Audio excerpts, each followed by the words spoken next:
just over 24 hours in the first game of the season, and obviously a very anticipated team list for members, fans, supporters yesterday.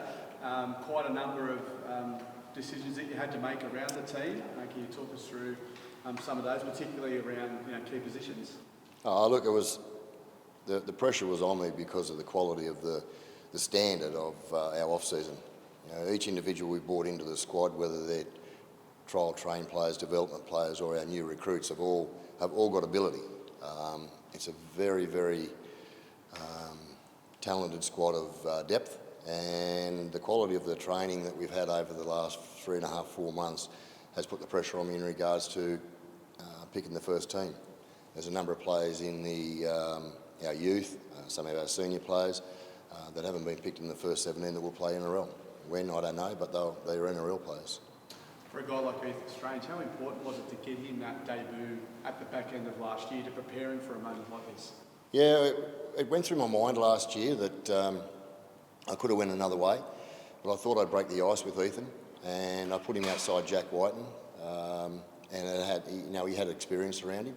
So it wasn't the result we chased, and it was a pretty tough day on that left edge for our whole left edge, not just Ethan. But I know that just breaking the ice there has been a major advantage for Ethan's preparation this week. You had an opportunity to welcome 2 new Raiders yesterday, in Zach Hosking and also Morgan Smithy. So having Mal Meninga and Glenn Lazarus there to present their jerseys, I mean, that was a pretty special moment for them. Yeah, it's similar to what I just spoke about there with our relationships with our corporates. Our relationship with our ex-players and the history of our club is so important to our current group. We keep promoting it. We keep doing all our history lessons with Brett Dixon. It's something that I cherish I value very important, because I want our players to understand our past. And I think it's a good discipline for our players to understand and respect what the club's been built upon. And yesterday was a great lunch. We always have a debutant lunch. Mal and Glenn came along yesterday. Morgan's parents, who are here for 2 weeks, were also in attendance with Tara, his partner, at the luncheon. And it's a part of us. It's what we're about as Raiders.